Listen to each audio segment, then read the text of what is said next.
Dengan cara ini, bahkan jika Ningxi dan yang lainnya melewati atap, mereka tidak akan dapat mendeteksi aura mereka. Setelah memasuki ruangan, Chen Ping menceritakan semuanya secara detail kepada semua orang. Ketika dia mendengar bahwa Zhu Qingxiu telah melarikan diri ke pulau terpencil untuk menghindari dikejar oleh para penggarap iblis dari aliansi penyegel iblis, dan wajahnya telah rusak, Zhu Qingyue sangat marah. Kemudian, ketika mereka mendengar bahwa Zhu Qingxiu hampir mati, mereka menjadi semakin gugup. Orang-orang sok suci dari aliansi penyegel iblis ini, alasan mengapa kota Qijia begitu kuat sekarang adalah karena saya mendengar bahwa seseorang sedang duduk di kota Qijia, yang membuat tidak ada seorang pun dari pasukan sekitar yang berani memprovokasi kota Qijia. Paman Liu mengertakkan gigi, berharap dia bisa menghancurkan aliansi penyegel iblis menjadi beberapa bagian. Paman Liu, siapa yang bertanggung jawab atas kota Qijia? Ketika Sekte Wanjian masih ada di sana, bahkan jika Anda memberi 10 keberanian kepada kota Qijia, mereka tidak akan berani menargetkan kota Sujia kami. Zhu Qing kultivasi bertanya, sepertinya namanya Ningxi. Kudengar dia juga seorang kultivator iblis. Dia memiliki kekuatan alam Mahayana dan bisa mengendalikan api. Saya mendengar bahwa beberapa waktu lalu, ada konflik antara sebuah sekte dan kota Qijia. Orang ini sendirian membunuh ratusan orang dari sekte lain dan memusnahkan sekte tersebut secara langsung. Itu sangat menakutkan. Ketika Paman Liu menyebutkan paragraf ini, dia jelas merasa sesak napas. Ningxi. Ketika Chen Ping mendengar nama ini, dia secara naluriah mengerutkan kening. Dia tidak menyangka bahwa Ningxi begitu makmur di wilayah timur dan mulai mengendalikan kekuasaan. Namun, kekuatan Ningxi memang memiliki modal yang mengesankan di benua timur. Jika saya pergi ke benua lain, saya khawatir saya tidak akan bisa masuk. Mengapa? Tuan Chen mengenal orang ini. Paman Liu bertanya setelah melihat reaksi Chen Ping. Chen Ping mengangguk, saya tahu, Ningxi lah yang mengejar kita. Ketika Paman Liu mendengar ini, ekspresinya tiba-tiba menjadi sangat jelek. Kalau begitu ayo kita segera kembali ke kota Sujia secepatnya. Aku khawatir jika kita kembali terlambat, kota Sujia akan mendapat masalah. Paman Liu takut Ningxi akan mengajak orang-orang dari kota Qijia untuk mengambil tindakan. Ji Yun, bawa mereka kembali dulu. Aku ingin bertemu Ningxi lagi. Aku akan membuat mereka membayar harganya kali ini. Chen Ping berkata pada Ji Yun. Tuan Chen, bukankah terlalu berbahaya bagi Anda untuk pergi sendiri? Ji Yun berkata dengan cemas. Kami berdua bukan tandingannya, dan kamu sebenarnya ingin kembali dan mati sendiri. Zhu Qingxiu bertanya dengan bingung ketika dia melihat Chen Ping telah kembali. Mereka memukulmu seperti ini, tentu saja aku akan membalas dendam. Tanpamu kali ini, meskipun aku tidak bisa mengalahkan mereka, mereka tidak akan bisa menangkapku. Chen Ping sangat percaya diri, dia bertarung sendiri dan lebih fleksibel. Zhu Qingxiu mengikutinya, yang sebenarnya membuat Chen Ping agak tidak bisa menggunakan senjatanya. Kamu, ketika Zhu Qingxiu mendengar ini, wajahnya memerah karena marah. Chen Ping selalu menganggap dirinya sebagai beban dan penghalang. Jika Chen Ping tidak menyelamatkan nyawanya, Zhu Qingxiu pasti ingin menendangnya. Entah itu karena aku menahanmu atau tidak, pasti akan sangat berbahaya bagimu untuk membalas dendam. Jika kamu juga tahu ilmu pedang, dan ilmu pedangmu sangat bagus. Ada banyak jurus pedang dalam manual rahasia 10.000 pedang sekte kami. Itu tergantung seberapa banyak kamu bisa memahaminya. Zhu Qingxiu sebenarnya memberi Chen Ping rahasia Sekte Wanjian. Ini, Chen Ping sedikit bingung setelah menerima buku rahasia itu. Dia bukan murid Sekte Wanjian, jadi mengambil buku rahasia orang lain adalah ide yang buruk. Ini bukan untukmu. Kamu harus mengembalikannya kepadaku setelah kamu menggunakannya. Di masa depan, ketika Sekte Wanjian kita pulih, kita masih membutuhkan rahasia ini. Zhu Qingxiu tahu apa maksud Chen Ping, jadi dia berkata. Ketika Chen Ping mendengar ini, dia menyimpan buku rahasia Sekte Wanjian dengan tenang, lalu pergi setelah menjelaskan beberapa patah kata. Ji Yun dan yang lainnya juga bergegas menuju kota Sujia tanpa henti. Chen Ping kembali ke Laut Mati karena dia tahu bahwa jika dia ingin membalas dendam pada Ningxi dan yang lainnya, Laut Mati adalah pilihan terbaik dan selusin penggarap iblis ini. Meskipun selusin pembudidaya iblis dapat memasuki Laut Mati dengan bantuan Ningxi, mereka sepenuhnya mengandalkan perisai api pamungkas Ninghai. Selama Chen Ping memecahkan perisai para pembudidaya iblis itu, mereka akan segera dihancurkan menjadi tulang. Kembali ke langit di atas laut mati, Chen Ping melihat sekeliling dan kemudian terjun ke dasar laut. Dia tahu bahwa Ningxi dan yang lainnya pasti akan kembali ke daratan dari arah ini. Berjalan di dasar laut, Chen Ping mengamati topografi dasar laut, lalu menekankan tangannya ke tanah di dasar laut, merasakan atmosfer bawah tanah, dan mengangguk puas.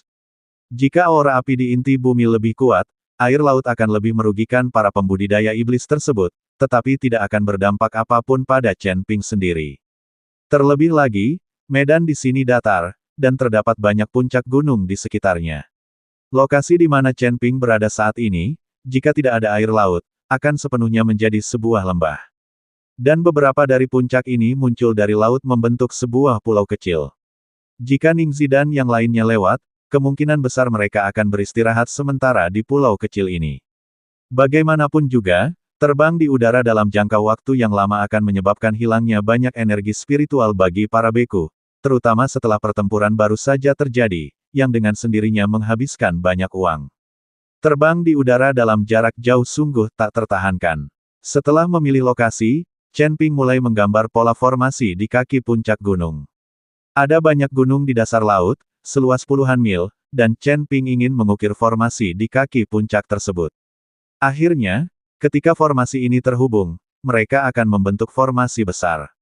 Formasi besar ini umumnya digunakan untuk melindungi sekte atau kota, dan membutuhkan kerjasama dari banyak master formasi. Bahkan jika ada banyak master formasi, akan memakan waktu 10,5 hari untuk menyiapkan formasi sebesar itu. Tapi sekarang Chen Ping sendiri, dan waktunya sangat singkat. Jika dia ingin membentuk formasi sebesar itu ketika Ningxi dan yang lainnya tiba di sini, Chen Ping tidak sepenuhnya yakin. Oleh karena itu, Chen Ping harus berpacu dengan waktu. Bahkan jika Chen Ping sekarang telah menggabungkan pola ilahi dan pola sihir, keterampilan formasinya tidak sebanding dengan master formasi biasa, tetapi ini masih merupakan ujian yang bagus untuk menyelesaikan proyek sebesar itu. Chen Ping berada di dasar laut, dengan putus asa mengukir pola formasi, dan mengisi mulutnya dengan pil dari waktu ke waktu untuk mengisi kembali energi spiritual yang dikonsumsi. Apakah ini formasi penekan iblis yang dibuat oleh anakmu? Awalnya aku tidak melihatnya, tapi sekarang aku bisa melihat sesuatu tentangnya. Saat ini, Raja Iblis Ciyun berkata, aku tidak menyangka kamu juga mengetahui seni formasi. Chen Ping sedikit terkejut. Meskipun Raja Iblis Ciyun sangat hebat, dia bukanlah ahli formasi, dan dia tidak tahu banyak tentang teknik formasi. Sial, aku pernah terjebak oleh formasi ini sebelumnya, jadi aku tahu formasi ini. Namun, susunan penekan iblis ini sangat kuat melawan iblis sungguhan, tetapi orang-orang itu hanyalah pembudidaya iblis biasa, bukan iblis sungguhan. Arai penekan iblis Anda jauh lebih lemah. Dan untuk menghadapi anak-anak kecil itu, kamu sebenarnya harus menyiapkan barisan penekan iblis yang begitu besar. Itu hanya membuat gunung keluar dari sarang tikus mondok. Beri aku kendali atas tubuhmu nanti, dan aku akan membantumu membunuh bajingan kecil itu. Raja Iblis Ciyun berkata dengan ringan. Chen Ping hanya memutar matanya dan berkata dengan marah, turunkan mereka dan bunuh para penggarap iblis ini, mungkin aku tidak akan terluka. Jika aku memberikan tubuhku padamu, mungkin jiwaku hanya tersisa sedikit. Meskipun Chen Ping sedang berbicara dengan Raja Iblis Ciyun, tangannya tidak berhenti dan dia terus mengukir pola formasi. Tahukah kamu bahwa mempertahankan formasi sebesar itu membutuhkan banyak sumber batu spiritual? Apakah kamu akan mengosongkan kekayaan keluargamu? Raja Iblis Ciyun bertanya. Ada banyak batu api di dasar laut. Bagaimana saya bisa menggunakan sumber daya saya sendiri? Chen Ping sudah membuat rencana. Ada banyak batu api di dasar laut mati. Chen Ping dengan cepat mengukir pola formasi. Saya tidak tahu berapa lama, tetapi pola formasi terakhir akhirnya terukir. Saat Chen Ping melemparkan sejumlah besar batu api dari cincin penyimpanan ke dalam formasi, formasi tersebut mulai memancarkan cahaya. Sinar cahaya ini akhirnya terhubung bersama, dan seluruh susunan penekan iblis diaktifkan sepenuhnya.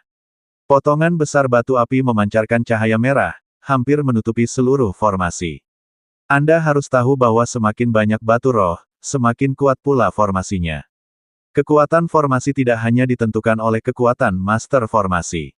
Bahkan jika itu adalah formasi yang dibuat oleh master formasi teratas, jika tidak dipelihara oleh batu spiritual, maka formasi ini tidak akan memiliki kekuatan. Tetapi melihat batu api di depannya, Chen Ping tidak puas, karena dia tahu bahwa inti dari formasi itu pastilah batu roh terbaik. Bagaimanapun, dia menghadapi Ningxi dan selusin pembudidaya iblis kali ini. Chen Ping tidak berani ceroboh sedikit pun, dan dia tidak ingin membuat dirinya menyesal demi menghemat uang. Chen Ping mengeluarkan batu putih pucat dari cincin penyimpanan. Batu itu hanya seukuran kepalan tangan, tapi mengandung energi peri. Ini ternyata adalah batu abadi. Chen Ping menempatkan batu abadi di inti formasi, langsung membuat susunan penekan iblis memancarkan semburan cahaya. Setelah melakukan semua ini, Chen Ping berinisiatif membocorkan auranya terus-menerus. Dia ingin membiarkan Ningxi merasakan auranya dan kemudian mengejarnya. Dan di atas laut mati, Ningxi memimpin selusin pembudidaya iblis untuk mencari Chen Ping dan yang lainnya. Dia tidak percaya Chen Ping dan Zhu Qingxiu bisa meninggalkan laut mati dalam waktu sesingkat itu. Terlebih lagi, Zhu Qingxiu terluka parah. Jika dia tidak dirawat tepat waktu, dia akan mati, jadi Chen Ping pasti akan menemukan tempat di laut mati untuk membantu Zhu Qingxiu sembuh terlebih dahulu. Anda harus tahu bahwa keadaan Zhu Qingxiu sangat sulit untuk diobati, dan tidak mungkin disembuhkan dalam waktu singkat. Jadi Ningxi percaya bahwa Chen Ping dan yang lainnya pasti masih berada dalam jangkauan laut mati, tapi mereka tidak tahu di mana mereka bersembunyi. Bahkan jika dia melihat ke langit dengan seringai itu sekarang, dia tidak dapat mendeteksi aura Chen Ping. Kalian sekumpulan sampah, kalian sungguh menjadi beban. Ningxi lupa melihat selusin pembudidaya iblis dan mengutuk dengan tidak sabar. Para pembudidaya iblis itu tidak berani mengatakan apapun, mereka hanya bisa menundukkan kepala dan mengikuti Ningxi dengan putus asa. Tuan Ning, kami telah mencarinya selama beberapa jam. Saudara-saudara tidak tahan lagi. Mari kita cari pulau terpencil untuk beristirahat dan biarkan saudara-saudara pulih. Biksu berbaju hijau hanya bisa gigit jari dan berbisik kepada Ningxi. Tidak ada waktu bagimu untuk istirahat, tapi aku bisa membiarkanmu pulih untuk sementara. Setelah Ningxi selesai berbicara, dia mengeluarkan kuali tungku dari tubuhnya. Kuali tungku ini hanya seukuran telapak tangan dan terlihat sangat bulat. Sisi kuali tungku sebenarnya berlubang, dan ada gumpalan asap merah yang keluar-keluar dari itu. Setelah asap keluar, ruangan di sekitarnya tiba-tiba menjadi sedikit panas. Ini adalah energi spiritual api tertinggi, yang sangat berharga. Jika kalian semua menyerap sebagian, kekuatan fisik kalian akan segera pulih. Ningxi berkata dengan dingin. Ketika selusin pembudidaya iblis mendengar ini, mereka segera berterima kasih kepada Ningxi, dan kemudian dengan rakus mulai menyerap energi spiritual api tertinggi. Benar saja, setelah energi spiritual Ziwo memasuki tubuh, selusin pembudidaya iblis ini semua merasakan perasaan lega di tubuh mereka, dan perasaan lelah pun hilang. Tuan Ning, ki spiritual api ini memang bagus. Bisakah Anda membiarkan kami menghirupnya lebih banyak? Biksu berbaju hijau bertanya dengan penuh semangat.